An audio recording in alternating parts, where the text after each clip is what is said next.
Welcome to the Whitetail Legacy Podcast. And we get the back view of him. And I mean, it's just a mega.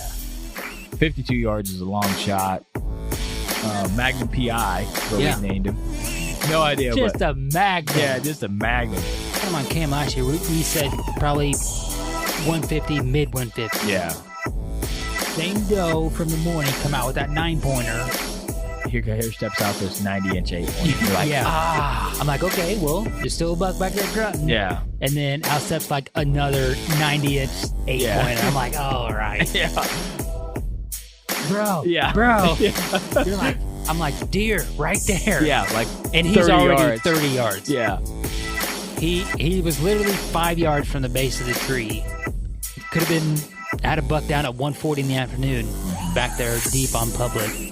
3 does come out pretty early. It was like 245, 24 yard shot, sent the combat veteran. And I tell you what, man, dude, it just smoked. We always get so jacked up when the other person kills. It's just almost like we got it done. Yeah. And when you killed that doe, I was like, hell yeah, man.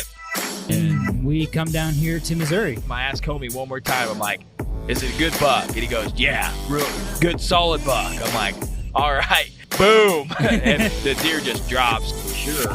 Super special to me. Whitetail Legacy Podcast, bringing you back to the hunt and leaving a legacy.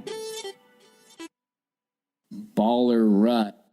Welcome to the Whitetail Legacy Podcast, coming in your ear holes, and we have an incredible episode for you this week. We're talking to Bill from Spartan Forge. This is an app that's come out for hunters, and there's a lot of apps out that are kind of like this one, but there's nothing that's as in-depth as this. I feel like there's a lot of apps that came out to find the weather and maps and stuff like that, but this is adding so much more Actual deer behavior. Yeah. He's tracked deer for 7 years before he released this. So he's going after like what he's seen the last 7 years by tracking all these collared deer. He's not going off of like a Mark Drury, this is what I think is going to happen, a Jeff Sturgis, this is what I think is going to happen. This is just deer doing deer stuff in all different states. And a lot of them are like, have like a good buck movement. You know what I mean? Like a buck's a move good tonight. And he said that he honestly cannot put that in there and be honest because they're so much harder to predict. So this is just a deer movement in general app. So we go through this. If you guys haven't watched one of the videos on YouTube, this will be coming out on when will it come out on YouTube on Last Breath? It'll be the 19th of April, I believe. So be looking for it to come out. He goes through this whole entire app with us. He shares his screen on Zoom, and you can follow him along. Really intriguing. So much to this. We could do the intro for 20 minutes talking about it, but this is something I'm definitely going to use. There's a couple features that are coming soon that are super epic, that are going to help new hunters out like tremendously. If I had that when I first started hunting, that would have been insane just to look at maps and compare like that. But we're getting the people that make this possible so you guys can get in and enjoy this episode. This is one you're going to want to share with your buddies out there, because this app, not a lot of people know about it for some reason. So it's something that's going to be coming out. And I think when people start finding out about it, they're going to be like, oh shit, this is sweet. So, all right. Do you have the suicide hotline prevention number? Yes, I do. The number is 1-800-273-8255. And go ahead and share that and try to make that aware that there is help out there for people in need. Also, another thing I want to shout out during this little part here is Bill was a military cop. So appreciate Bill for his service doing that and allowing us to be here free and safe. Yeah, he was in for a long time, still in, about to retire. So been in forever. And his whole entire strategy to whitetail is what he learned in the military, and he breaks it down like to where I can understand. Yeah. Like when he's trying to kill me in the episode, that's like my favorite part. He's like, Cody does this every now and then. So I know that this would be a pretty good chance, but I really enjoyed this episode. I'm actually excited to listen to it again and digest some more of it as it was going on. But do you have a last breath over there? Yeah. So as we said last week, we're going to get to covering the launch party. The main focus of the launch party is the film. That's one thing that Cody and I really love about the Last Breath crew is they put on some pretty damn good films. The quality is top notch. They put a lot of time and effort into it. Grant's a mastermind behind the editing, and just an all around great show. If you guys haven't seen it, head over to their YouTube channel. You can check out their past seasons, and we've got a good season coming at you guys this fall. So at the launch party, you will get a peek at the new season that's going to drop if you're able to attend. Yeah, it's going to be super solid. The films are, that's why everybody comes, but there's a bunch of other stuff too, but the films are the main reason. That's the main reason for the event. You'll get to see these films before anybody else ever has besides Grant. He don't even let us watch them. Yeah. So it's just, we're all in there enjoying the efforts from last year and then the efforts of Grant editing. So it's really cool, kind of a special moment, and everybody there gets, the first glimpse at the episodes before they go on YouTube or Carbon or wherever they go out to. So I'm going to cover Exodus trail cameras this week. Just like last week, I want to mention their YouTube again. These guys are out there absolutely grinding their faces off, bringing you whitetail content and putting in a ton of work. So if you guys are looking for some new whitetail content, haven't watched the Whitetail Cribs, just looking for some whitetail knowledge, some trail camera knowledge, scouting, hunting, buck beds, they got everything you could think about on there. And they also have some incredible video podcasts on there as well. So go ahead and check their YouTube out. You won't regret going in there. Definitely a lot to learn. And just the amount of content that they produce since they started is insane. Just that I've, absorbed from their show and the people that they have on. So huge shout out to those guys. And also we're, the cameras, can't not talk about the cameras, 5-year warranty. We're running lift twos. They're out there. The render, absolutely solid all winter in the cold weather. And the Treks, man, that's number one. Trek. Those are hard to beat. Those are our favorite. Picture taking, dependable. You put that in the spot that you're like, I'm about to get some awesome pictures on this scrape. I'll make sure this sucker works for 4 months. Mm-hmm. You put the Trek there. You ain't running the Tasco there. They ain't bad, but those suckers might fail. You're running the Trek on the money spot, and 5-year warranty. So you buy the cam, you got it for 5 years. So we got a lot of cams that got another 4 years on. So pretty awesome. So, all right. You have Next Level.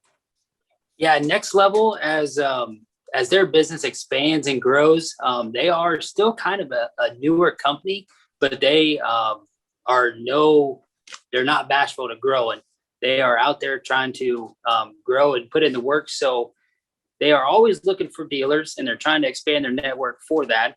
Whether it's going to be you in a garage setting, selling it out of your garage, or if you want to get it into your local pro shop, they're also open to that too. They can do that, and you just got to tell your local shop, like, hey man, you should look into Next Level Deer Supplements, and then let them do the work, and then you can just go there, pick up your feed, and you'll have it there hopefully for the rest of the time. So that's the way that you can help them grow or get product in your area locally. So go ahead and do that. And if you want to look at their product, or if you do get into your pro shop and they want some more information, you can direct them to nextleveldeer.com. All right. Well, like I said, guys, you're really going to enjoy this episode. Ton of knowledge. And we're going to have Bill back on to do kind of a really cool special episode. Talk about I don't know if we're going to do the top 5 or the top 10 most unpatternable bucks and the weird shit that they did during the multi-year study.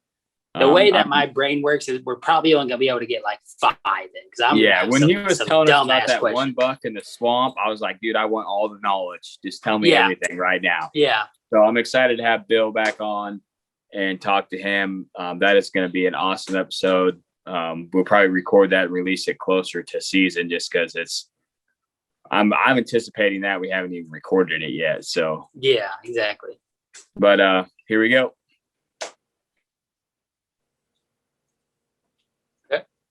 All right, this is the outro grant to Bill from Spartan Forge. We need to do like a visible signal. So I'm sure he's just like scrubbing through it. Yeah. You know what Cut. I'm saying? Like there ain't no, yeah. So. All right, 3, 2, 1. All right, guys. Well, take some time and digest all that if you can. That episode is one of my favorite episodes we've done, just because there's so much info in it, so much neat stuff coming.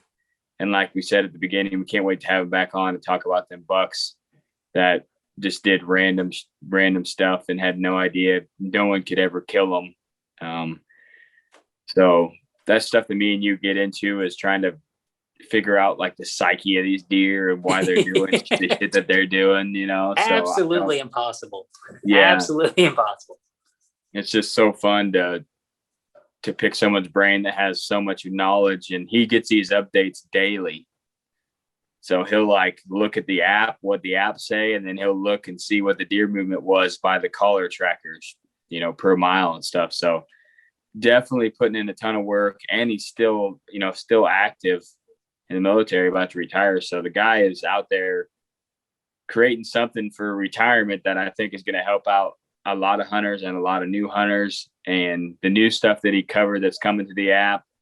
I'm excited to try it out and see how it is. Back in the day, you got to remember back, you know, when we started, even when I started, you had like hunting magazines and Real Tree DVDs. That's the only content you had. You didn't have a guy that was like, this is what a white acorn looks like. You know, this is a red antelope cane. This is what your deer might be feeding in your area. This is a potential bedding area. Like, you didn't have this on one area. This is the wind. This is the weather. This is what the deer could potentially do in that area. So in saying that, it's going to be all put together and backed by so much intel, you know, not just BS. This is actual intel that the guys took for 7 years. So huge shout out to Bill for bringing this out. I'm excited to get it, play with it, and run it next season. Every day it gets closer to deer hunting. I'm getting more excited to start ripping again. So kill some turkeys, find some mushrooms, swim a little bit, hand fish a little bit, and kill some deer. All right, 2022, let's go. Yeah, let's go. 2021's wrapped up. Yeah. All right, guys. Well, we know we haven't said it in a while, but we appreciate you guys so much. You guys are still tuning into our show and listening. It's insane. Still watching us on YouTube, babble, and just huge respect to you. Much love. Hope you guys enjoy the content.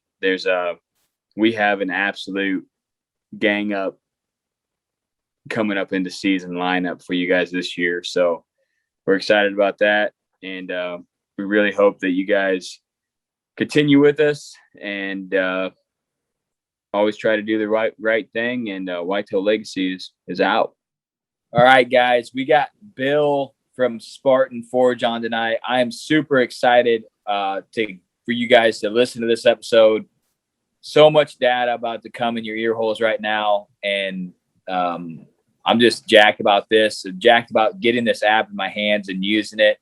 Got to mess around with it some last year and blown away by it. But we'll let the guy who created it talk about it. So how you doing tonight, Bill? Hey, good. How are you, man? I'm doing good, man. Huge shout out to you for coming on the show and creating this app. Like you said, you at the beginning, you're just trying to create something to give more time back to your family, make the time that you hunt more successful, more valuable. And we're huge about that here. We both have kids and wives, and you want to go in the woods and, you know, you want to get it done on a big deer. You want to fill the freezer. You want to make your time as valuable as possible, be in the best spot you can. And that's what this app is all about. And I know we're about to break down a lot of data. So for the listeners, get your note pens out, and you're going to want to watch this one on YouTube because we're going to go through the app a little bit and talk about the things that this app has that a lot of the other apps out there don't have. So just go ahead and first, Bill, let's start off with just a little bit about yourself, your background, and how you decided to create this app. So again, thanks for having me on the podcast, guys. My name is Bill Thompson. I'm an active duty military officer right now. I actually retire in July from 21 years of service. So you know, the military's kind of what got me started in all of this. All of the work that I did coming up, you know, to this juncture in my life was something I probably did in the military first, or I can certainly say I did in the military first.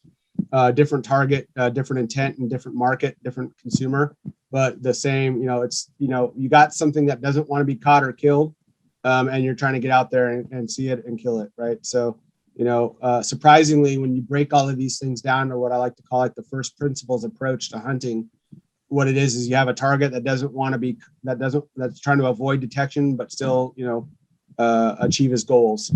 So, you know, as a military officer, spending lots of time from home, and as a hunter who spends a lot of time from home, you know, most guys I know who are very serious whitetail hunters or addicts, for a matter, or put it in a better way, you know, they need 5, 6, 7, 8 different types of repositories of information if they want to, you know, capitalize on maybe, you know, getting as much meat in the freezer as you said, or that trophy buck on the table.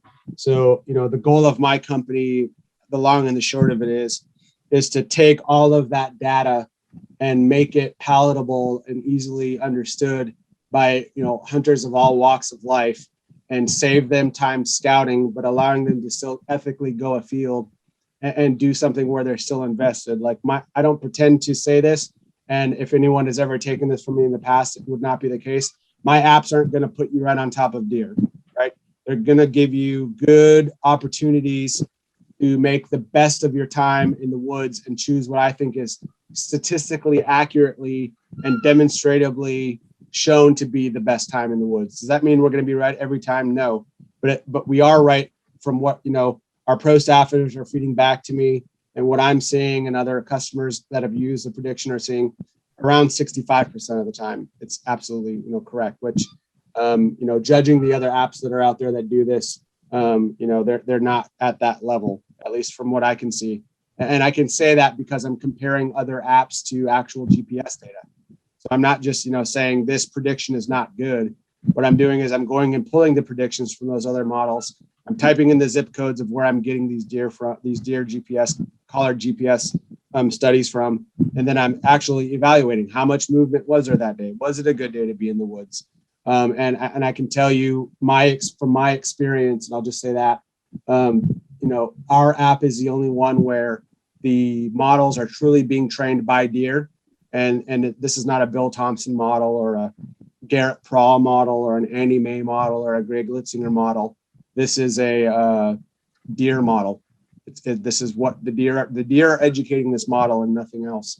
And that's the advantage of artificial intelligence. You know, the last thing I'll kind of say on this way too long introduction is we're trying to automate the instinctual reasoning process that a deer would use in the field.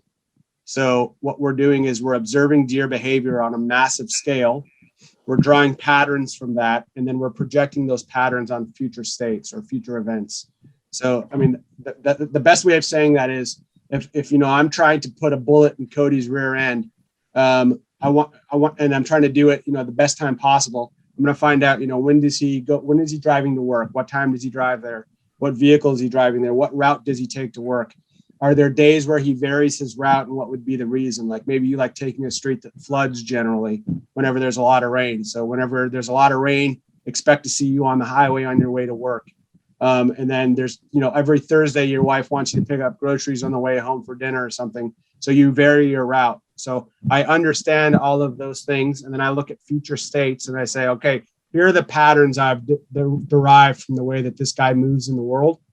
So now let's project them. And then, if I've got a guy who wants to go pull the trigger, it's kind of a macabre way or dark way of making the comparison, but I feel like it's something most people understand.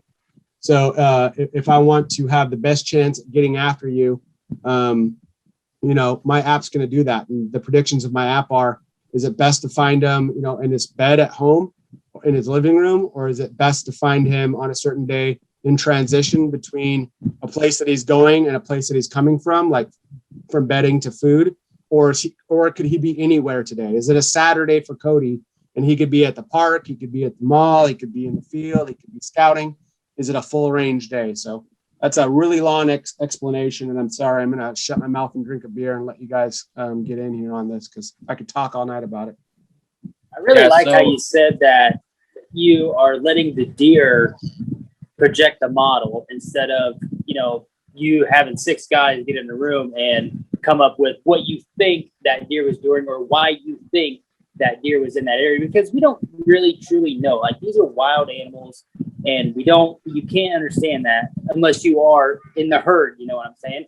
So being able to have that deer collar and track him and see actually what he was doing in that area code that day, I think that's a very good start to your app. Yeah, absolutely. I think the other thing that I like to tell people, or the other comparison would be, anytime you're trying to make a predictive model, you're trying to remove any bias. And inherently, anyone can tell you that when you're training an artificial intelligence, the worst kind of bias is human bias, because we all come to the table with our own ideas about how things work and why things work this way. And what we're doing is we're abstracting the human away from that. And a good comparison, again, on the killing Cody. Sorry, Cody, I'm going to keep going back to this. But you can kill me, bro. I'm a pretty easy target. No, we all are. I don't do anything abnormal. Ain't got much meat on his bones, though. Yeah. So it would kind of be like, getting the guy at, I don't know, maybe Cody's got a favorite bow place that he likes to go to get new arrows or get his arrow bow tuned or something like that. Let's just say that as a hypothetical. And then we go to that guy and we say, okay, how do we kill Cody? Well, he's only going to be able to give us his data from his foxhole, which is going to have bias, which is like, he might be like, I see him all the time. Well, what does that mean for him? Like, where in the military, and especially in like the intelligence disciplines, we talk about something called placement and access. In other words, where is he placed along Cody's route? And then what is his access to Cody? And is his placement and access constant? And in the condition for the bow tuner, it's not. It's dependent on when he needs his bow tuned. So if I were to, that is kind of the analog for having a human train this machine. The human's input is only going to be as good as the human hunter, and it's going to be based on his style. So if you've got somebody coding, let's just say we're having like a Dan Infault provide the input. Well, Dan's always in beds, right? He's always in deer beds. So in Dan's model, deer movement would be off the chart all of the time, when that's really not the reality of the situation. In other words, if you are working a deer's bedding area and you know it, you have very good placement and access.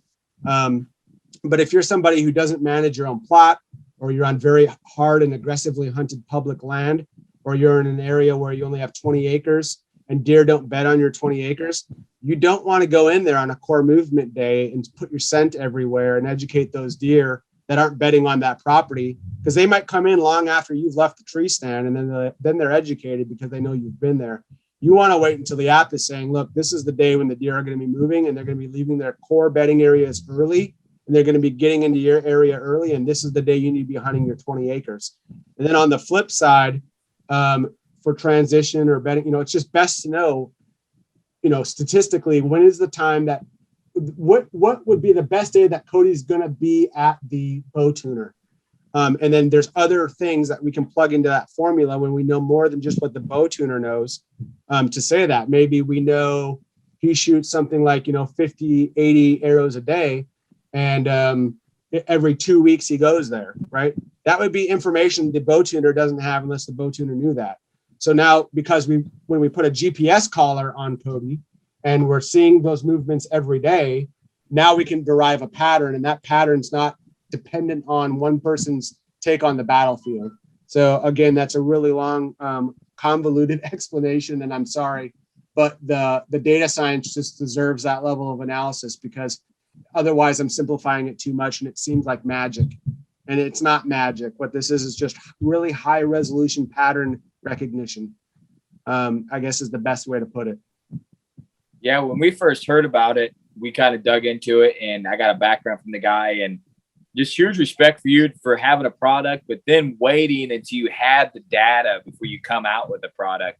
Some people think they have an idea and they're like, man, I need to jump out there and get it to the people right away. But you know, you had this idea and you held back. You said, hey, I'm going to hold back years because I want all this data to have to provide people before I come forward for it. So that took balls in yourself, instead of going out there and making a quick buck and saying, hey, this data's coming and it's going to be there. You waited to get it. And then the fact that it's coming from a military background like yourself, I mean, huge respect for what you do. But that just made me draw to it also, because you guys are trained to kill. And when you put it as a mindset of you're trying to target an animal like you're trying to target a human in the same kind of, area, that made me draw to it right away. Like, damn, this is something different that I haven't heard of. It's not some tactic that some guy's doing. He's just going like to the legit science and data behind what's going on and saying, this is how I would do it. Instead of saying, well, I feel like this might be a good option. You're just saying, well, the data says this. It's hard to argue with data compared to a feeling. Yeah, I mean, and you're right. I wanted to wait until we had a volume of data that was large enough to train a model that predicted well, but also was from all over the country. I could have very well made a model with just like most of my data in the beginning was from the Southeast. I could have very quickly made a Southeast model and applied it everywhere.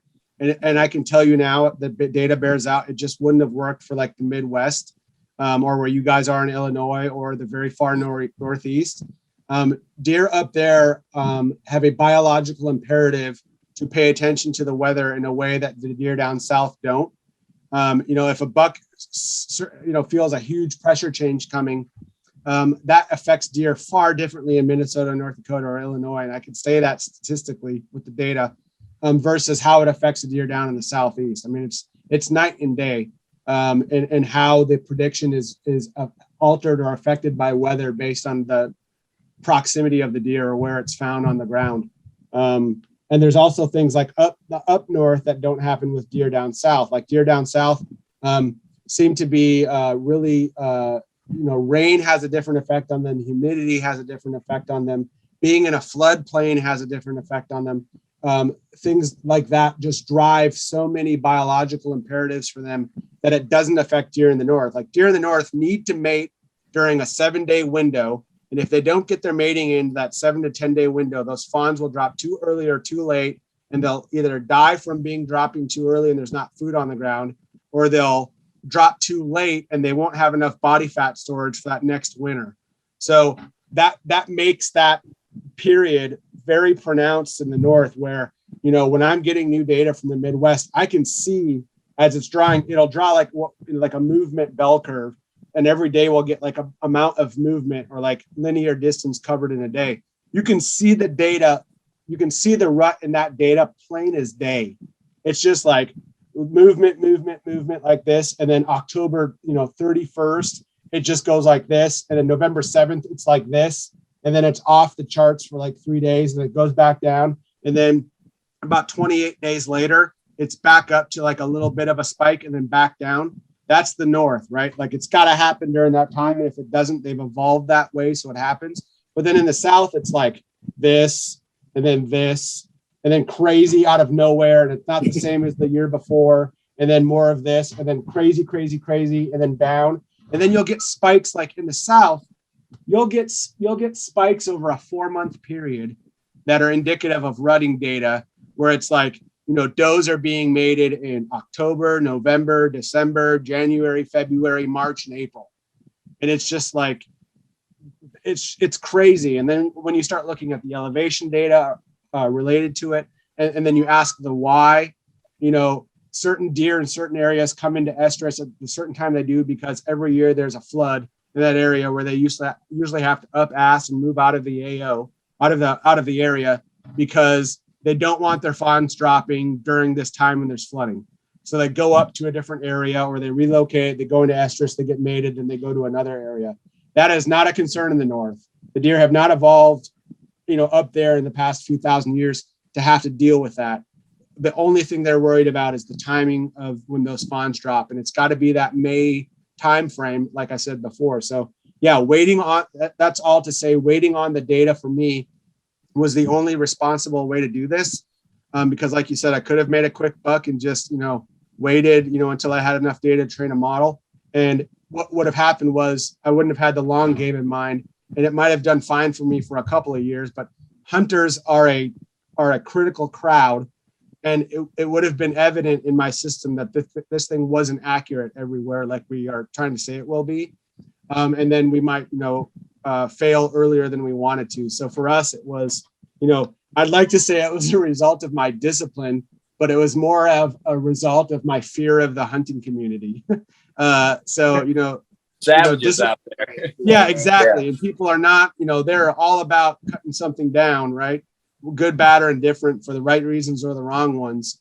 And surprisingly, and this is the God's honest truth, the only chief complaint I've had this year is, you guys need an app. Like, I need this to be an app that I can use in the field. Like, nobody has said, oh, I think your predictions are bullshit. I don't think this works. I think your weather is crap. I think your app looks like ass. No one's really said those things so far. Mind you, we're only into a couple thousand users, but that couple thousand users, we launched after about 80% of the prime ruts were over in the country, and we launched with zero advertising.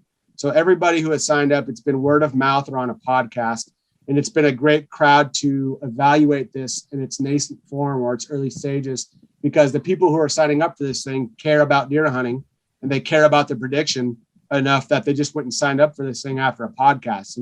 We're not out there getting the people who are on the fence yet with advertising and, big names and all of that stuff. This has just been, yeoman's work and word of mouth stuff. So, I'm pretty proud of that so far. But again, I wish it was discipline, like you said, that led me there, but it was more a fear of the consumer, which I think more companies should operate that way. Yeah. The hunting industry has always got the new thing that's going to change the game, going to make you be able to be more successful, and everybody's trying to come out. So hunters are like kind of skeptical of stuff, but for a guy like me and homie that loves the data, we kind of geek out on stuff like this. Like, the data that you receive, seeing those peaks and stuff would be so interesting to see. Just to look at, and that's what you get with this app. You get to see, like, okay, today is consistently a good movement day for deer that were collared in my area. Yep. Like, there's something about the day, the weather, everything's coinciding and making that magic sauce that makes today a good movement day for the data. And maybe you got 3 vacation days, or maybe you got a week, or maybe you're like, hey, I'm going to sneak out early on one night this week. You go there, you say, well, Wednesday by the data looks like a really good day, so I'm going to go out Wednesday, instead of saying, well, this day might be good. You're just going off of maybe what you've seen on the weather, but it could be the date. 3 days in the woods white during the rut is huge. What I mean? Especially if it's per your area. So if you can get it narrowed down to what you got going on, in your region, could be definitely huge on the amount of deer you see. And that's the main thing. Like, everybody wants to kill, but everybody also wants just to have a good hunt and see deer. Like, right. You just want to go out there, see some deer. And if you hunt on those high movement days, your odds are just that much more in your favor. Yeah, absolutely. I couldn't have said it better, because right now what our model does is it predicts for the general deer. And I think a couple of times you and I have talked about this on the phone, but we are trying to put together a mature buck model. And I'll tell you, those 2 models couldn't be more different. like what the things when a mature buck is moving and when the general deer is moving. Is there some relation? Yes. But when I look at like, the amount of days that a very mature, highly pressured buck, I always harken back to this study that I got from Louisiana. Or it wasn't a study. It was a group of guys. I think this data, and I got to look again. I shouldn't even say what it's from until I know for sure. So I'll just say I got data from Louisiana, and on this property, they had a 7.5-year-old deer that was only not a massive deer. I think he's 135, 140 inches or something like that, but he was 7.5 years old. And the interesting thing about we had this deer's data for 4 years, and this is not the rule. This is the exception. Okay. But this deer did not participate in any of the early rutting. So we'd see like where the other bucks are just going nuts and moving all day long and going after the first estrus doe and stuff like that. And this deer just stayed in like his section of the swamp and just never left it until the second rut. And then during the second, like when the fawns are coming into estrus, or any does that for whatever reason weren't mated during the first cycle are standing or receiving, he went out one day for like 8 or 12 hours. I think his longest excursion one year was 36 hours. And then he went right back to that bedding area and never left it again. And to me, it's just like, you might get some pictures of that deer at night and be like, oh, I've got a great deer in this area or something. Or some guys might be like, oh, I've got a traveler, this deer I've never seen before. That deer, if you don't have the cameras placed perfectly, you could own all of that property and never get a picture of them. And that also leads me to another Alabama deer that I saw that was similar. I want to say he was about 145 inches, and I think he was 6 years old. From this particular Alabama data, I had all of the trail camera images from all of the feeders that they had on the property.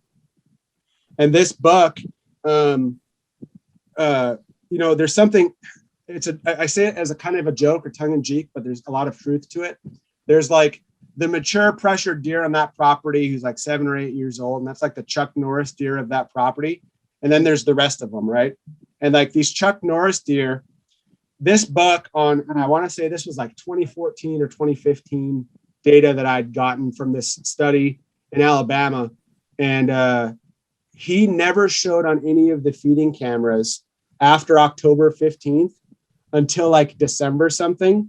And he was on that property the whole time. And I had GPS data where he would just wind these areas and then move on to the next place. Like he was not going there to feed. If he didn't smell an estrus doe, you weren't going to see him in front of the camera.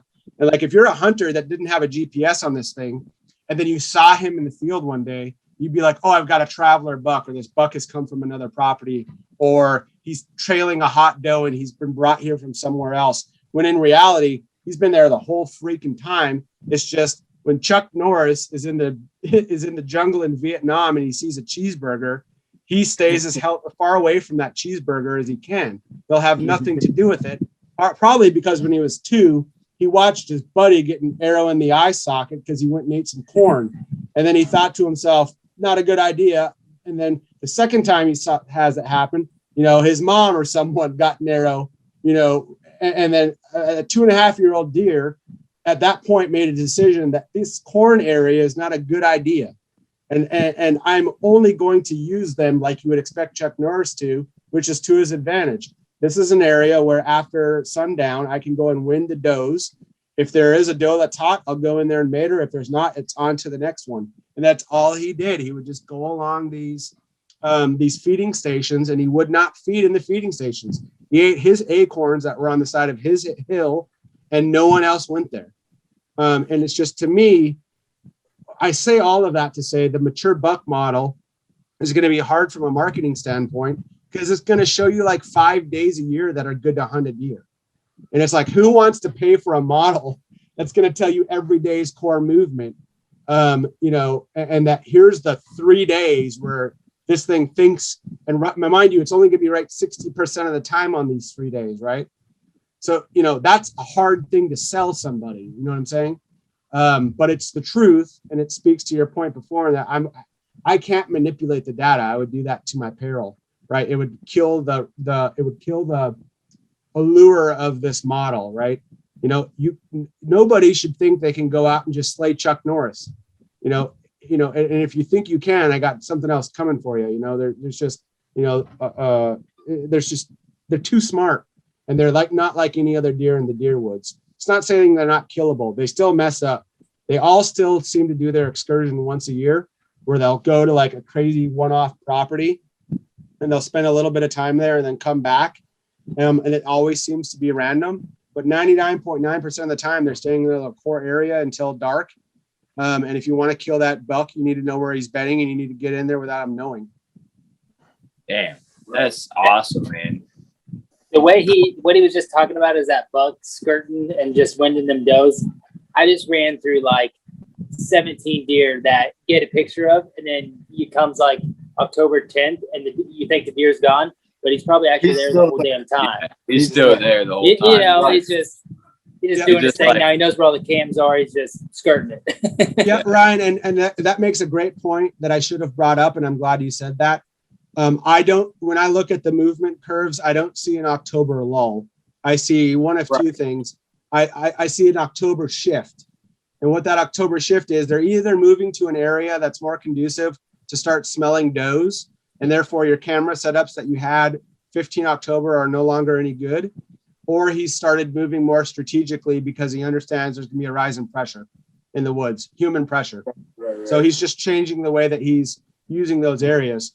They will shift their core areas, but they don't just abandon that doe herd that they've been checking scrapes on all year round.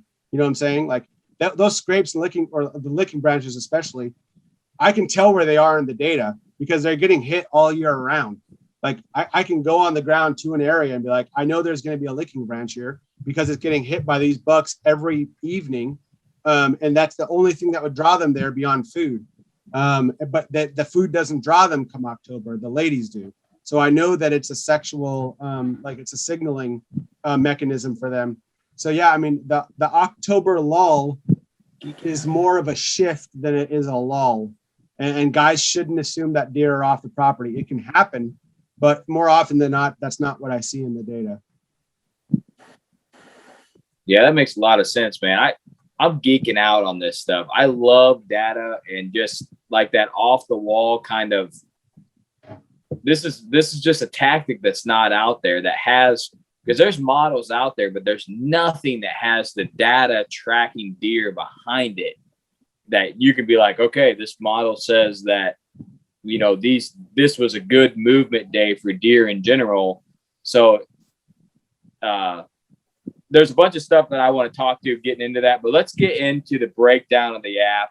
So for our listeners here, you guys are going to want to go to the YouTube because he's going to actually pull this up on the screen and run down what you're going to get through the app. We will talk about some of the stuff. There's a couple key features that I do want to talk about that I think are really awesome that you're not going to get in other apps, but he's going to go through everything on YouTube. So if you want to go there and watch this, definitely want to make that happen. Yeah, I'm just going to share my screen here once I get logged in, because somehow I think you guys saw this beforehand, but I had all of this stuff prepped and I go back to my machine and it's as if Murphy got a vote. So I'm going to share my screen now, and then I'll go to like the main app page here. And then you guys tell me when you can see it, and then I'll know to start. You got a licking branch up there. Yep, there it is. You got it. I'm looking to the side here. I'm not looking at the screen set. A few monitors in front of me, so I'm sorry I'm not looking at the screen as I'm briefing people this, but it's on a separate screen from my what I'm looking at you guys on. So what we can do here is we can actually add, if you guys want to give me the zip code of where you guys are at, I can kind of run you through data from where you guys are at. It might be more interesting to your localized hunters there, or people who listen to you who might be in your area. Yeah, hit him with the zip, homie. What's your zip? 61430.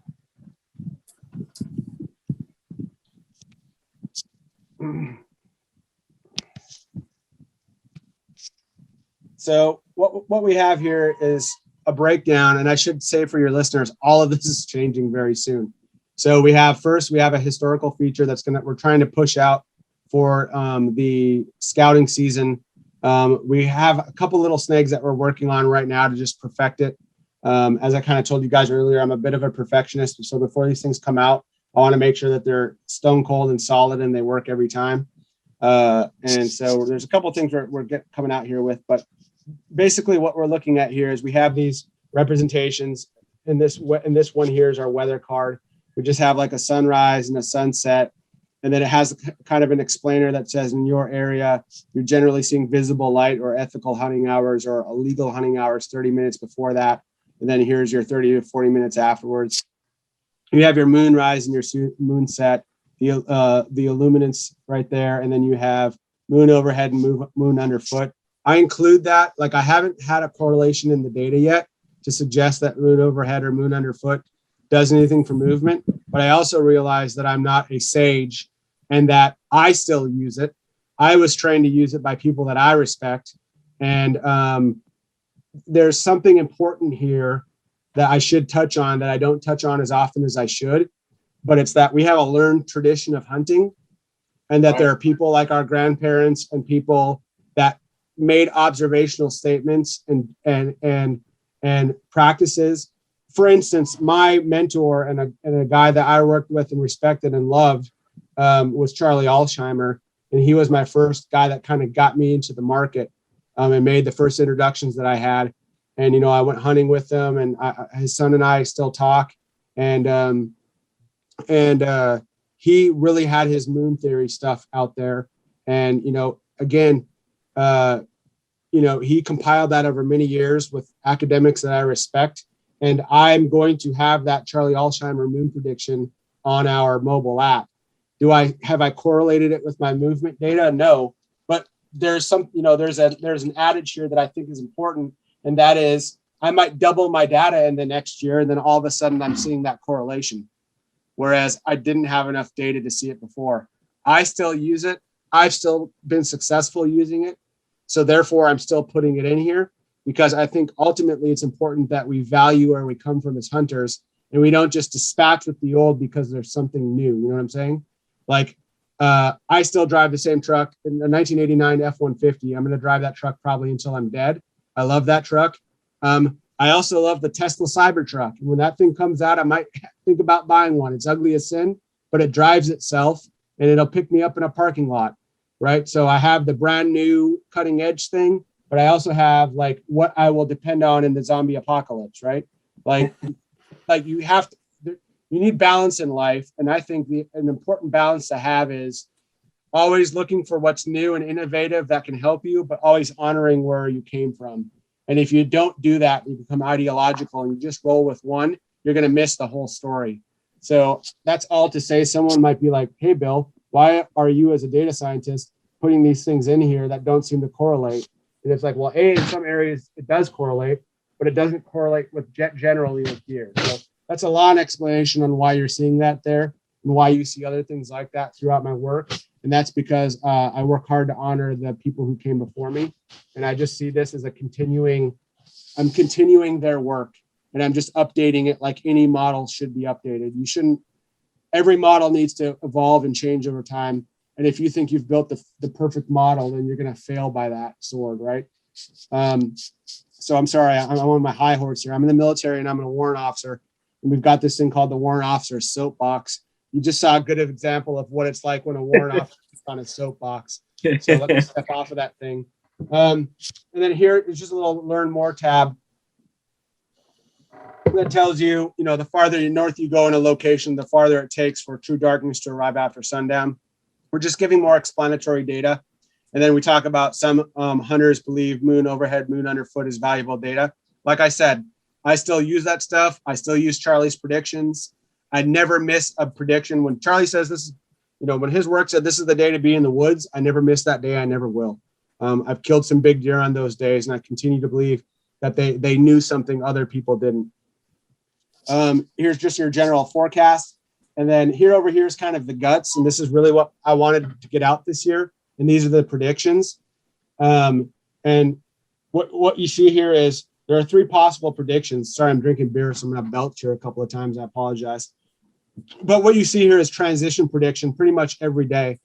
And basically what, you know, deer are settling into their patterns right now. And this is a time of year when you're going to start seeing more deer in the field earlier than you normally would.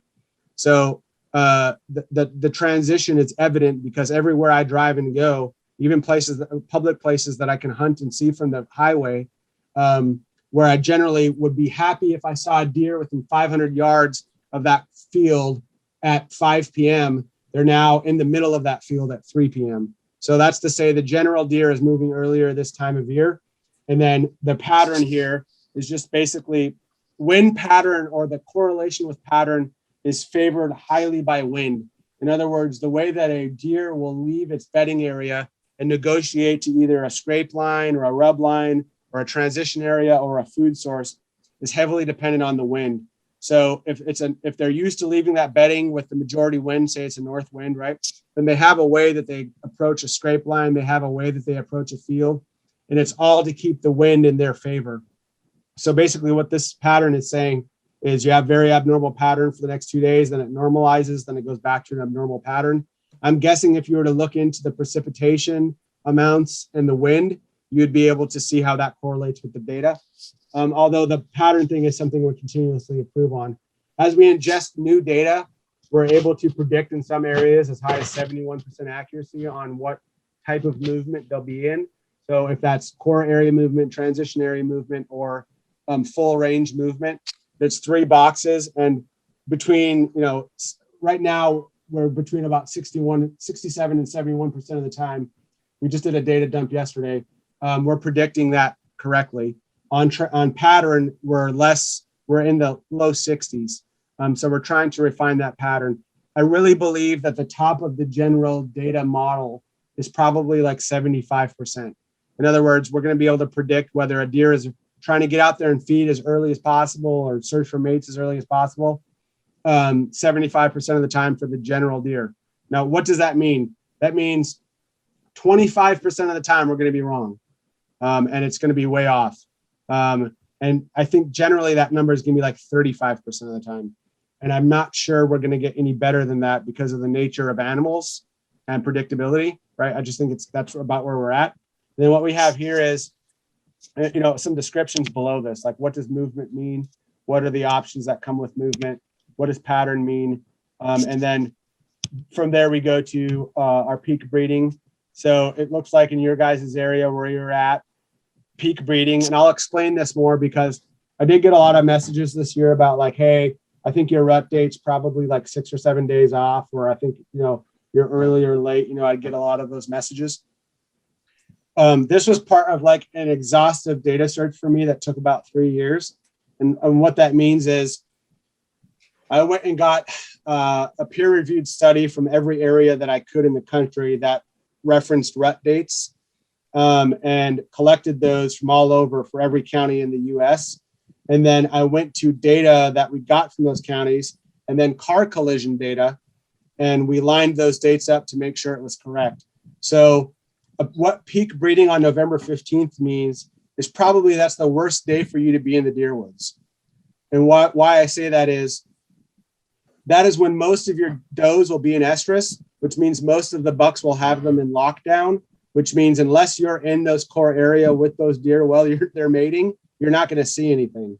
So what that means is you should be seeing your best movement starting about 15 days before this or so, maybe 16, and then continuing on in like an inverted bell curve where on the 15th it gets horrible, and then your movement will pick up again after the 15th and then really drop off depending on how north you are between 5 and 15 days later.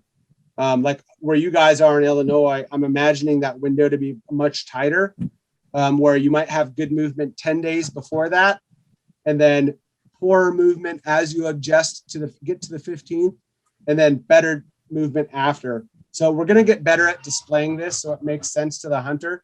But for all intents and purposes, the best way to think about this is if you're very, very far north, we're talking about like maybe 12 days before that.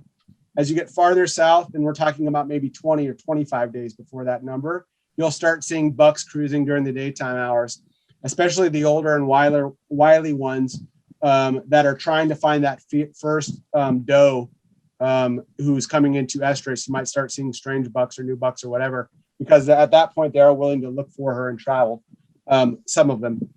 So that's to say the 15th is when the most does are bred. So, and I'm harping on that because a lot of the mail I get is like, hey, dude, I feel like your date's like a week off. I feel like in my family, we always say the best deer movement's like November 8th in this area. And then I'll go back to them and say, yeah, that you're absolutely right. It probably is the 8th. And the reason why it's the 8th is that's when you're just about to hit the cusp of when a ton of does are coming into estrus, and all of the bucks are just waiting for that thing to kick off, and they're moving a lot more in anticipation of it. And then the secondary breeding window is 28 days later. And then your guys' rutting moon for this year is November 19th. And then in this rut forecast here, it gives another breakdown of all of those things. And then below here, what we have is we just have your historical averages for the last 2 weeks. We're going to be pushing an update soon that we're testing right now. That's basically going to allow you to manipulate this data. You're going to be able to look at the last 2 weeks, the last month, the last 3 months, the last 6 months. And then you're going to be able to choose months that will display data for the last 30 years. So say you guys are going to Missouri where you've never hunted before and you want to do some digital scouting, and then you're going to have one day where you can drive out there for a weekend and do some boots on the ground scouting. You're going to be able to look at, like, if you know when you're going to go there, like October 15th, say, you can get October's weather and you can look at the 15th and you can say, right, here's the wind for the 2 weeks going up for the last 30 years. And it, generally balances out where wind is consistent in areas. And then what this polar plot down here just tells me that your prevailing wind direction, and it's explained at the bottom here, is an eastern wind about 15% of the time. In other words, that's the most wind for the last 2 weeks. And then you have what looks like you have a southern wind that's probably coming in somewhere at about 12 or 15%. And then you have a northeast wind as well. And then you have all of these subwinds. So if you're going to go, say I was scouting your guys' area for this time of year, and I'm looking at yearly data, right?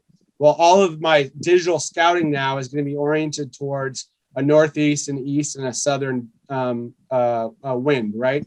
So when I'm looking for leeward ridges, or I'm looking for pinch points that allow deer to travel between core areas or whatever, I want the ones where the deer will be choosing them based on this wind. And then here is just a very simplified map that is just showing your guys' wind right now. So where we're going with all of this is we are developing an application right now that we're going to be getting on the App Store here in the near term future. And we've totally revamped how all of this looks, and as well adding a ton of features. I can talk a little bit about that tonight, but like I said before, I am kind of wary about bringing things out until I know they're fully fleshed out and ready for prime time. So if you guys have questions about this or anything else that you want explained, I'm happy to do that right now. If not, I can kind of kick over to the briefing that I have to kind of show your guys a couple more things that we're doing. One thing that I want to touch on is just the weather data, the wind data for the last 30 years. I really like that feature. I like that it's on the same app, because if you go, say you drive somewhere and you're going to do some scouting, and maybe you're on public and you're going to hang 2 stands while you're there for the upcoming season, you can look and be like, okay, I'm going to be here on the 20th of October. The last 30 years, what was the prevailing wind for that area? And if it's 40, 50, 60% this, you got a pretty good chance that it's going to be that, because there's nothing worse than waking up, you got a preset stand and you got the wrong wind because you planned on this, and for something, it's not happening. But if you have the prevailing wind for an area, you can plan on, okay, the last 30 years is a lot of data. More than likely, it's going to be that. So we're going to set up for this. We'll have a backup stand for maybe the second most, the 25, 30% wind data. And then, if something crazy happens, we'll have a mobile setup or whatever. But having those years to combine the data on, I think is really awesome in that one app. Because a lot of places, like I use Weather Underground, where you got to go from your hunting app, look at the area, then go to Weather Underground. So if you wanted to do, you'd have to pick your zip code and then go to Weather Underground. You got to scroll all the way through the dates, and and you got it all in one spot. You know what I mean? So for ease of use, this is definitely a win. Yeah, I agree. And it's the reason why I built these things this way is, my primary concern this past hunting season was just getting the prediction out there, because it doesn't matter how accurate I am according to the data. If it's not resulting in people putting more deer on the ground or seeing more deer, it doesn't matter. And I'm happy to say that I got more messages from people saying either I decided to, the prevailing message from users has been, I decided to just only listen to the app and only hunt the full range days, has been one type of message. And I saw, bucks I'd never seen on the property before, or amounts of movement that I've never seen. And, I'm all about this, and the follow-ups like, how do I invest, or how do I become a part of this? Or, I'd like to be on the pro staff, which is an awesome message to get. And then the other one is like, if you go to like Garrett Prahl's podcast that he did when he killed one of his biggest bucks, the long story short is he had, I think 2 days of low prediction or core area prediction, and then a day of transition area prediction on a 3-day period. And him and his wife had picked these like 2 hot spots for prime rut when they were like, all right, November 8th, we will be in these stands. And, they expected to see deer. And when they were he told me looking at the forecast, he's like, I'm skeptical because, your app is telling me core area movement. In other words, I shouldn't be seeing many deer. And then a transition day, which is kind of like your average day of movement. And in the back of my mind, I'm like, oh crap, I hope this thing is right, because, he's this is his best setup day.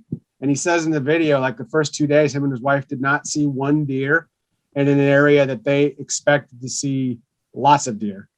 And then the 3rd day, they're like, all right, we're gonna trust this analysis, and we're gonna go look for some transition out of bedding. And sure enough, they got on like a massive scrape, a fresh scrape that they found that was near some bedding that they knew of. And they set up on like a log, and he arrowed like 150-inch deer at like 2 p.m. And he said, you can ask him yourself. He said, had I not had this app, I would have been in my perfect tree all 3 days. Like just knowing that eventually it was going to happen. But then when they checked the cameras and then him and his wife compared notes, they saw no deer those days. And is that going to happen for everyone? No. But it's just a good point of contact to say it will give you the general lesson in deer, which might allow you to get mobile. Whereas other words, you might have thought, oh, I should be in the tree. This is a perfect day. You know what I'm saying?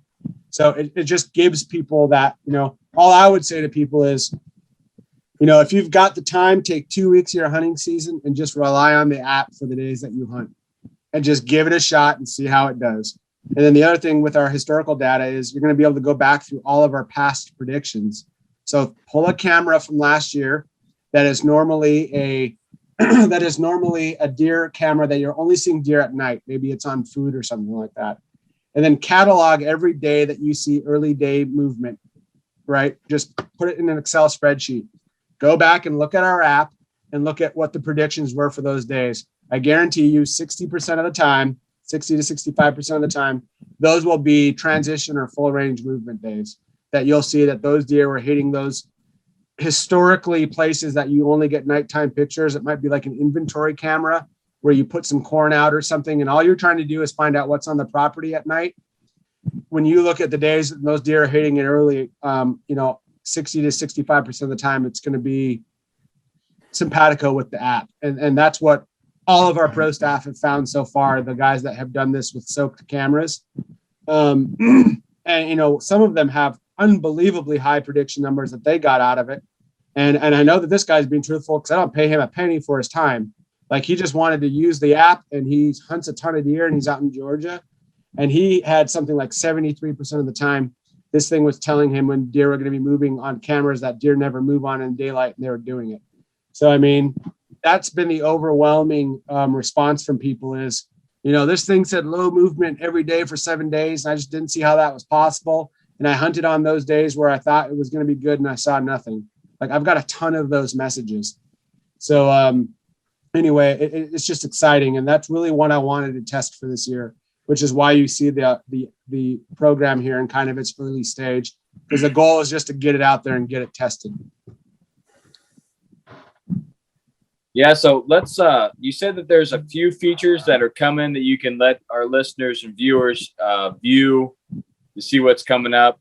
I know you can't give it all away, but go ahead and let them know a couple of things that they can see in the coming future. So, I talked about the problem that we have before, and,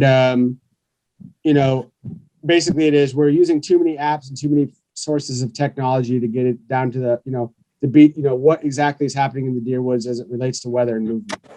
Our solution is this program that I've been talking to you guys about today. This is like a screenshot from our app that we're developing right now. So, that's what that looks like in its beginning forms. And that'll be, available hopefully here in July if everything goes to plan. But what we are offering is a solution that's got like a common operating picture that we derive from my time in the special missions or special operations community that basically tells hunters where they should be and when they should be in the woods. So I've built, I've got, depending on what you call combat, between 6 and 8 combat deployments. I say that because we were involved in active combat operations in Africa and the Philippines. Some people don't see those as declared areas of, hostile or of action. Although, there are people who are, shot at and killed out there who would disagree with you. But, 6 deployments to Iraq and Afghanistan and a couple to the Philippines and Africa, using this stuff to get after a whole bunch of bad guys. This methodology. So that kind of brings me here to my targeting model, which every product that I'm trying to create, everything that I'm trying to do has to answer all of these questions. And this is just like my Spartan Forge targeting model here. And what I've done is I've lifted this from the find, fix, finish model that the special operations community uses to build their operations. It's actually called the F3 EAD model. And it's just, if I'm trying to get after a particular target, what are all of the things that I need to know and do in order to effectively prosecute that target? And it's kind of, you can think of it as like first principles approach to killing. Like, here are all of the things you need to be able to do and know about your target before you can go after them in a way that is responsible, in the context of the military, for the taxpayer's dollar, and responsible for the young men and women who are risking their lives to do that, if that makes sense. Like, we need to have all of these answers before we do something. So here's kind of like our how. This is how I'm getting it done right now. We are getting it done right now. So I referenced the GPS data before, right? So this is just a screen capture from a plot of GPS data, right? So you've got what is evidently 2 core areas here for this buck, and then kind of like his movement area. I believe this was over October or something like that. I can't remember. And then we have our 30 years of weather data as another input. And then we have academic research. So what we do is we put this inside of a targeting model. We derive all of the tools that we want to build with this data. And then the composite of those neural networks, or the layering of those neural networks that we build to first tag and then analyze and then predict on that data. When that's all together, we call that phalanx, which is just the Spartan term for the formation that they would use to engage the enemy. And then we couple that with TensorFlow, which is Google's machine learning and artificial intelligence tool set that they have for training models. And then we deploy it on AWS. And then what we've built here is our WEN model, our historical weather model. And then what a lot of people haven't seen here is the bottom. And this is actually something we're still developing and testing right now. And this is our WER model. So I've kind of explained the WEN model and the historical weather stuff. What I haven't talked about is our WER model. What the WER model does is it just says, based on this piece of ground that you've highlighted as kind of like your area, here's if the general deer was to select bedding or move on this property, here's how it would get business done in this area. And again, that's just something that's derived from that GPS data that you see over here. It's just the difference is that we're inputting, instead of just this one deer, we're inputting hundreds of deer and thousands of hours of time. And when you add all of the data up, it's into the hundreds of years. In other words, if you were to be a hunter and you wanted to observe as much data, like actually see as much deer movement as we've cataloged, I'm going to lose the number now. I believe we're into 350 some odd years, approaching maybe 400 years of compiled deer data. So, I mean, it would just be impossible for any one guy or group of guys to make that kind of data. And that's 24 hours a day, by the day. I should say it as like, I should go with like 3 hours a day, right? Because that's generally how much most people get in the deer woods, unless it's like prime rut and they're sitting or hunting all day. right? So, I mean, if we were to go that route, then we're talking about like, it would take you 1,200 years to get that much deer data and derive those kinds of patterns necessary to make the kind of predictions that our model makes. So, kind of like our differentiators that we've talked about ad nauseum, but basically it's highly accurate training data. This is not guesswork. And it took me a long time to put all of this stuff together. Military technology drives targeting and outdoor market innovation. Hunters know this. This is why, like, when SEAL Team 6 says, this is the optic that we use, here's the EOTech that we use, here's the SOP mod kit that we use to change our M4 carbines, or here's the sniper rifle and the type of composite barrel that we use, a company will go ahead and make that, and then everyone will buy it because they know, hey, if it's good enough for a guy who's putting his life on the line, it's going to be good enough for me in the deer woods. Or if, like, there's a type of camo that comes up, or an optic, or eyewear, or hats, or gloves, or whatever, right? It goes and gets field tested with the military for 5 or 6 years. And then you have it built by somebody who's not the lowest bidder, which is, a private company that wants to make a profit. And then, that really, a lot of that drives the outdoor market and innovation. I mean, GPS was born out of the military need to know where soldier and troop formations were on the ground. And we wouldn't have it on, our mapping applications today if it wasn't developed there first. And then, I talked about it again. I won't say it too many times, but, artificial intelligence and machine learning, this is derived from my 20 plus years of prosecuting the global war on terrorism. September 11th happened while I was in initial entry training. The entire time that I've been an active duty military member, we've been a country at war. So with the exception of the last couple of years, I guess you could say we're not at war anymore, but don't tell that to the guys who are in Iraq, Syria, or Northern Africa, because we're still, launching and conducting combat operations. I think Biden just blew up some guys a couple of weeks here ago. So, it's still happening today. So that's kind of the long and the short of this here. If there are no questions, I'll stop presenting here. And we can go back to the discussion if you guys like. Oh, I should have mentioned one other thing here. We're also developing a slide that's basically going to distill all of the, what I would call, useful intelligence for a particular area as it relates to, like, where are the best spots for public deer hunting in your state? What are the doe to buck ratios in these areas? What are the hunter success rates? How many licenses are sold per year, and how is that measured against the per capita population? In other words, what is the hunter density in these areas? What are the types of foods that are eaten, or the browse that are consumed by deer during certain times of the year to help your scouting purposes? How do they differentiate over the season? All of that will also be presented in what we call an Intel tab, which I'm pretty proud of that we've put together.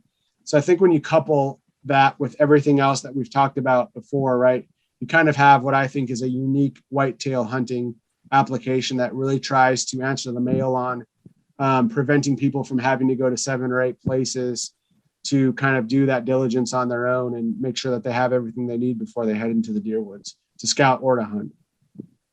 Yeah, that's just one thing I was going to say there, Bill, is this is not just a hunting 4-month, 5-month, however long your season is app. This is going to be a year-long app that you're going to use all year once you get it and, start using it and get familiar with it.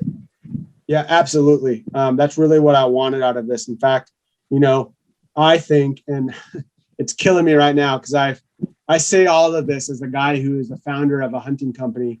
I've done no scouting this year just because I've had no time. I've been, but besides one scouting trip I did with Johnny Stewart in Pennsylvania, which was really just a precursor to a podcast that I did with him and Bo Martonic, I've been working this here, right? So instead of becoming the hunter for one, I'm trying to become like the meta hunter and get all of this information to people. And my goal here really, and I think any good hunter will tell you, the work gets done in the off season, right? Like I remember when I was young, I had a friend of the family's and some people that I hunted with. And one of the common sayings was right after we either shot or a deer was arrowed was now the work starts, right? So it's kind of the same thing in that if you want to be a good hunter and you want to consistently either put meat in the freezer or antlers on the wall, the majority of the work gets done in the off season, and this is going to be an off season app, right? It's going to help you during the season, but all of those things that I just talked about, the historical weather stuff, the wear feature, that's really for scouting. The wear feature is not really for hunting in the moment, unless you're getting to an area you've never been to. Say you won a lottery, right? And you're getting access to a wildlife management area that not everyone gets access to.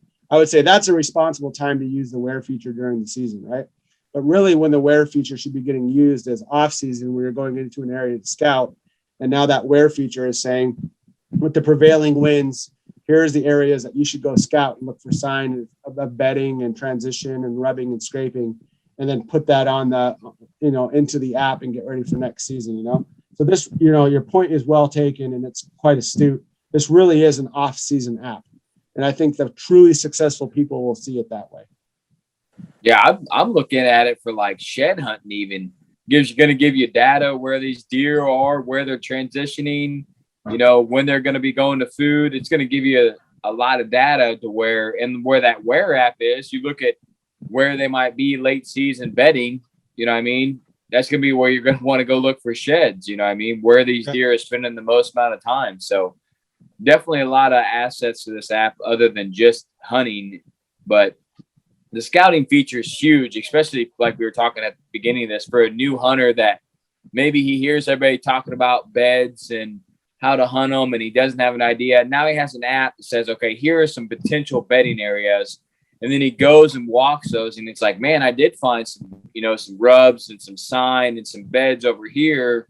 But these 3 or 4 other ones, I didn't see that sign. And now he goes, okay, instead of putting 6 hunts in here to narrow it down to one area, now I got to narrow it down to that one area where I can put my first best highest movement hunt on that spot. Yep, precisely.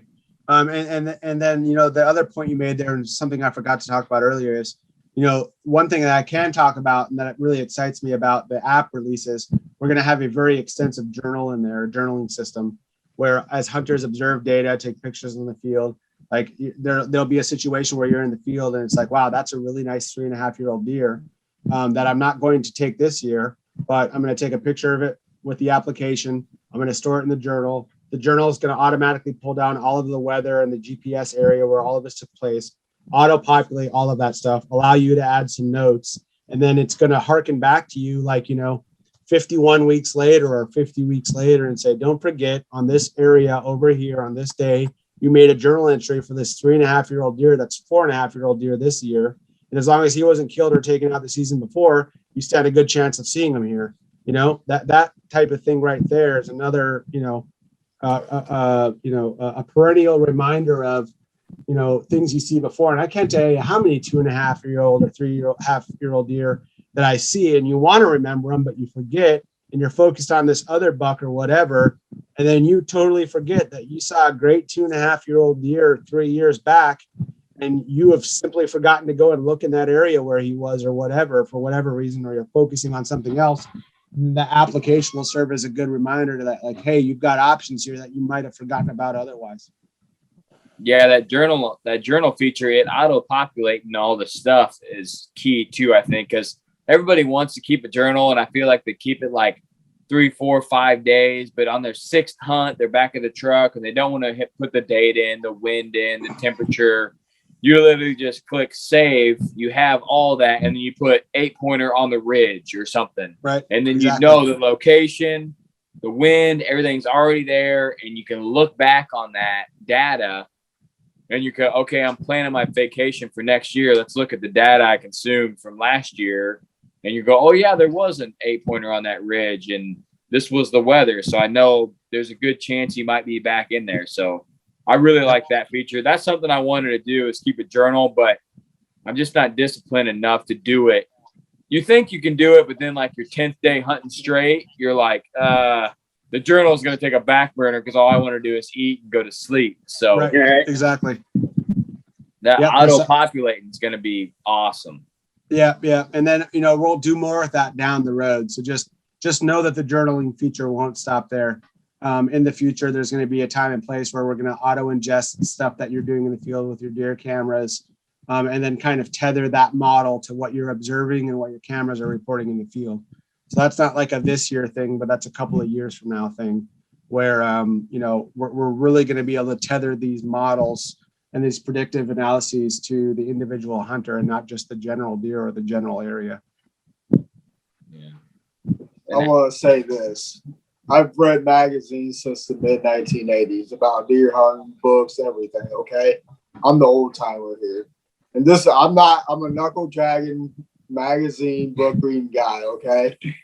And I don't do technology, but you just took mid 1980s to today and put it all on one system for these young guys that like technology, that don't read, that don't want to subscribe to magazines anymore, and put it right there in the palm of their hand. I mean, that props, man.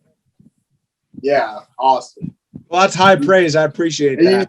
And you pulled names out of the sky that I've been reading for Alzheimer all my life, doing studies, Southeast, Texas, wherever. And it's like, yeah, man, this guy is, yeah. This is one of the ones that really got me going. I don't know if you guys have read this one or not, but if you haven't, I would suggest it.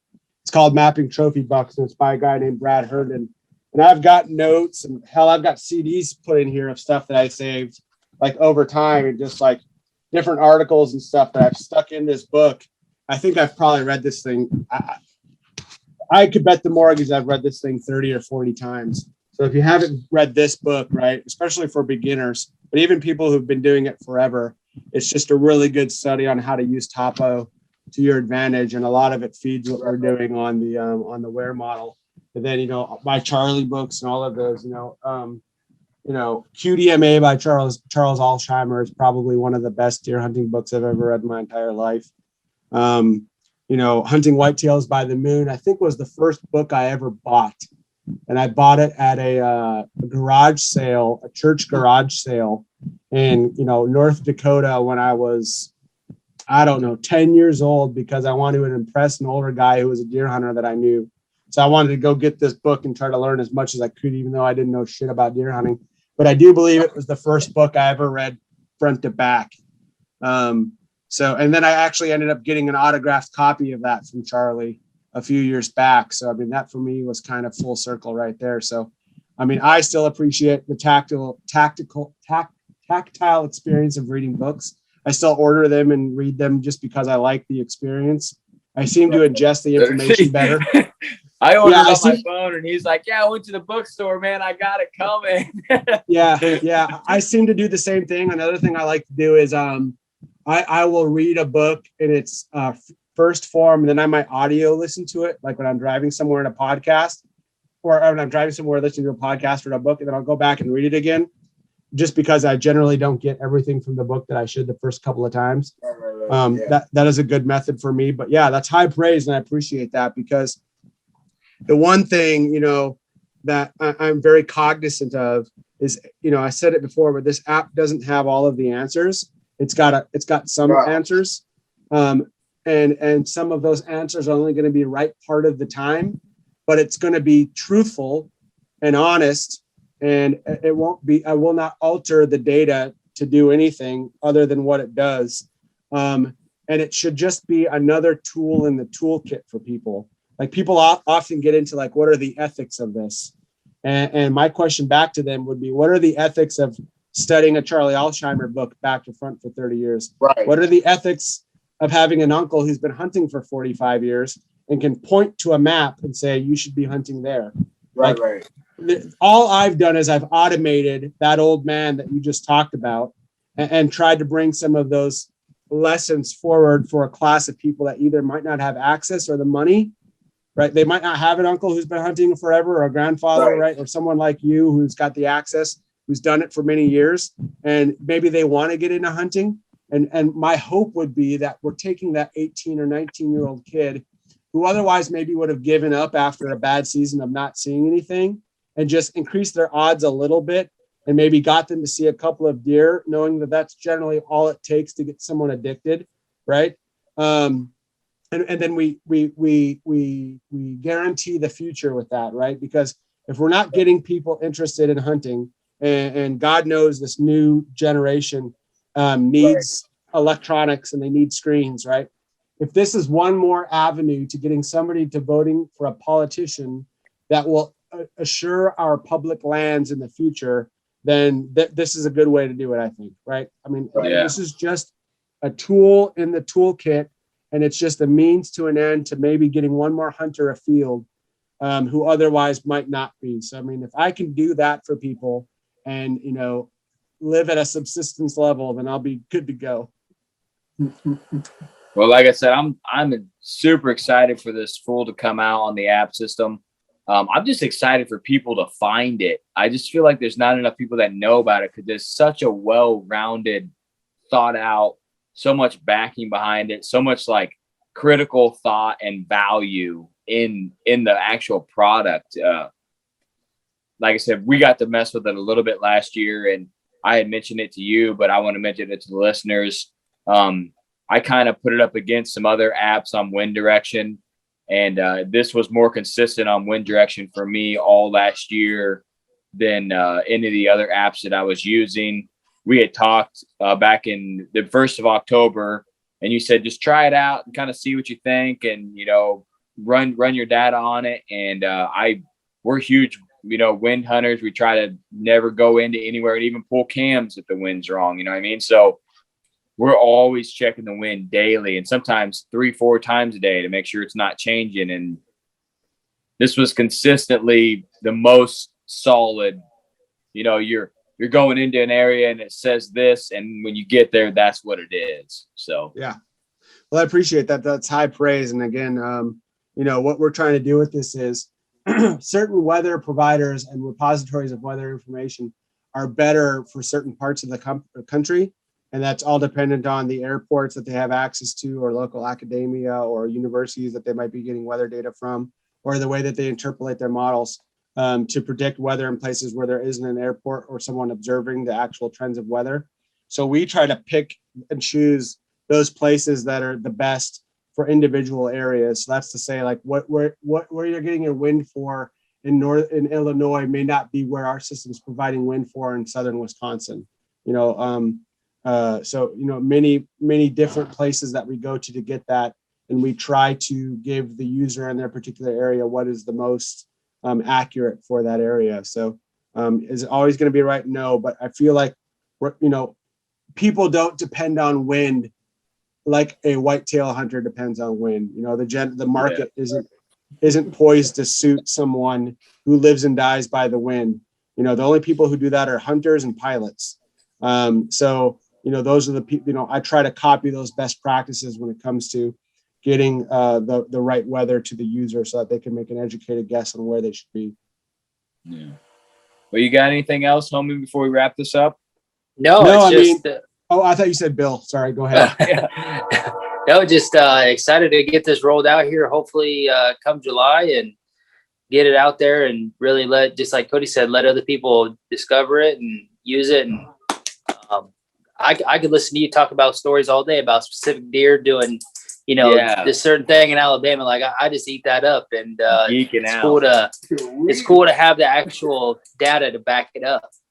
Well, I'd be happy to, you know, I'd be happy to do another podcast sometime, because I do have probably 30 or 40 stories like that. Once you've seen hundreds of deer over their entire life cycle move through the woods, and then you get the patterns out of that, there's really interesting stuff that's just certain deer do. And like I said, you try to guess. I'm not a biologist, so I can't sit here and say deer X is doing this because of Z. That's not how I roll. Yeah. Right. All I can do is note the patterns, and then say, here's an interesting pattern. You know, it's just every time, like, you guys know the feeling that you get when you go and pull a deer camera card, right? Or you're getting a new drop over a cell camera or whatever it is. You're looking at your new photos. I get that times 10 every time I get new GPS data. I'm like, I cannot wait to rip through this and see how the matriarchs move, to see how the mature bucks move through a particular plot of land, especially when it's land that I haven't seen before, like you know, we recently got salt marsh data.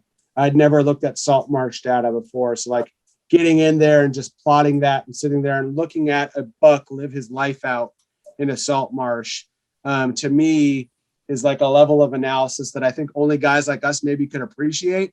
Because a lot of people are like, I can't do that, or I don't have the time. So I'm just thankful that I'm in a place where I get to actually apply that level of nerd out in a way that might help me, because otherwise I'd just be getting shit thrown at me by people in the house that need me doing other things. Right. But, my cover now is, well, I'm doing this to build the app and make it better. So please leave me alone and let me get back to my work.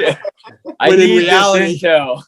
right. When in reality, I'm just doing, there's an old saying, like, if you do what you love for a living, you never work a day in your life. Right. So that's kind of the goal for me. But yeah, I mean, I'll give your listeners a little bit of news that I haven't told anybody else. Spartan Forge is going to be sponsoring a veterans hunt, and the details of it will be coming out.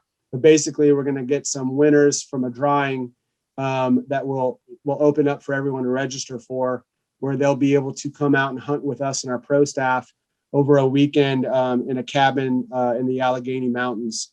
And they'll basically be able to get paired up with someone on our pro staff team or from another team, and they'll be able to take advantage of some great giveaways that we've got for a lot of sweet kit from a lot of people that we're partnering with, along with using our application. And then all of the money that we raise surrounding those, that event, we're going to donate to a charitable organization that we're working with right now. So can't really get into the details until the greasy lawyers have gotten their paws all over everything and it's all signed and good to go.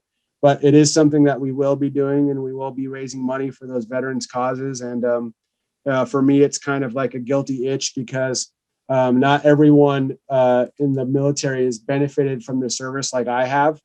Everything that I've been in the military since I was 17. Everything that we've talked about today, everything that I am as an adult or as a human, is something that the military gave me. A lot of guys and gals had a lot more taken than I've been given. They don't have legs, or, lost function, or PTSD or traumatic brain injury. So for me, they say there's a correlation of guilt and how much you donate, right? So if that's the case, I guess I'm going to be doing this forever, because I feel like, knocking on wood, in 6 months, I'm going to be leaving the military much better than I was when I came in at 17. So the more I can give back from whence I came, I think the better everybody will be for it. So we will be doing that veterans hunt. Look for details on our Spartan Forge page. If you want to know as soon as that thing comes out so you can register, find us on Instagram and give us a follow, and you'll get access to that.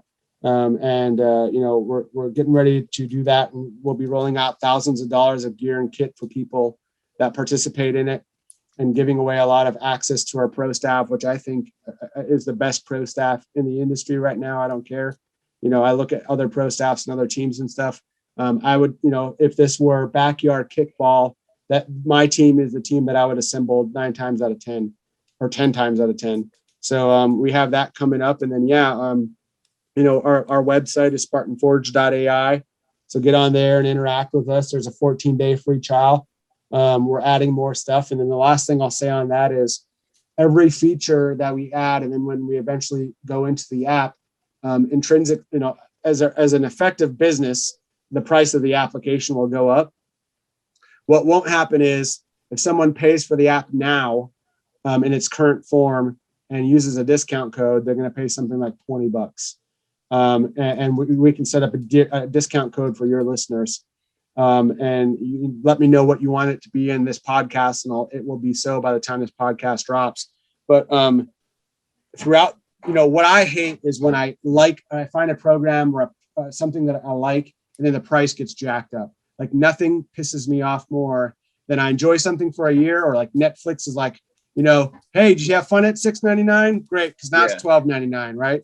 Like, you will not see me do that. So if somebody signs up for $20, and in 3 years I've got the SEAL Team 6 Naval Developmental Group version of the Common Operating Picture that's got every G whiz, bell and whistle. If you signed up from us in the beginning, you will pay that rate until you get rid of the product.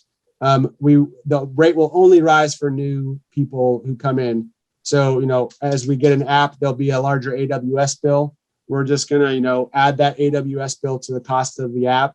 So, every time we field something, it might go up $1 or $2, but it will never go up for people who sign up now. So if they sign up now, they are going to be paying that for the rest of their lives, as long as they don't leave us. So I guess that's my last shameless business plug that I'll get into before we move on here. Right. I mean, you deserve it. You put in a hell of a lot of work to get this product together, and the years of data, and you sitting behind that computer looking at all these study-ins and bringing it to people. Just for someone to put the hours in to have the knowledge that you have right now, to bring it to people is, years and years of stuff that someone would have to do. And then they can get it, in an app, like instantly. $20. You know what I mean? So, yeah. So, just a huge respect for what you do for us. Guys like you are the reason we can do this podcast and say what we want to say on here and drink beer and have the freedom to do stuff. So we don't take that lightly. Huge respect for that. And then huge respect for you putting this together for people to just, to motivate, new hunters, and to make other hunters be able to spend more time with their families and be more successful out in the field. Because that's the end goal. Everybody just, like I said, everybody just wants to have a good hunt, whether they kill or not. They just want to see deer. And that's what this app's designed for. Are you going to be able to download this app and kill giant deer? No. Are you going to be able to download this app and see more deer consistently? Yes. And that's the end goal. Everybody wants to go out there, have a good hunt. You know what I mean? And that's what this isn't about. And you're not trying to sell it as, if you follow this program, I'm guaranteeing you that you're just saying, hey, you follow this program, you're going to see more deer. There's a better chance of you to see more deer while you're out hunting and have better success as an outcome. Yeah, so, the general deer you'll definitely see more often. If you are chasing a 160 or 170 inch public land deer, this app might tell you 50% of the time when that buck might leave his bedding area a minute earlier than he normally would. That might be the best you're going to get out of this thing. And I'm not going to lie to you or sugarcoat it, right? I mean, those deer get that way, right? Because again, they're Chuck Norris, and nobody makes a movie about normal martial artists, and nobody, goes crazy over normal deer, right? If you've got that massive buck, it might give you the day that he's getting out of his bedding area just a little bit earlier, but you're likely still going to have to be on top of him unless you catch him when he's messed up during the rut. So no false promises here. That's you're right on. You're spot on with that. All right, man. Well, we appreciate you coming on. Yeah. Thank you for having me.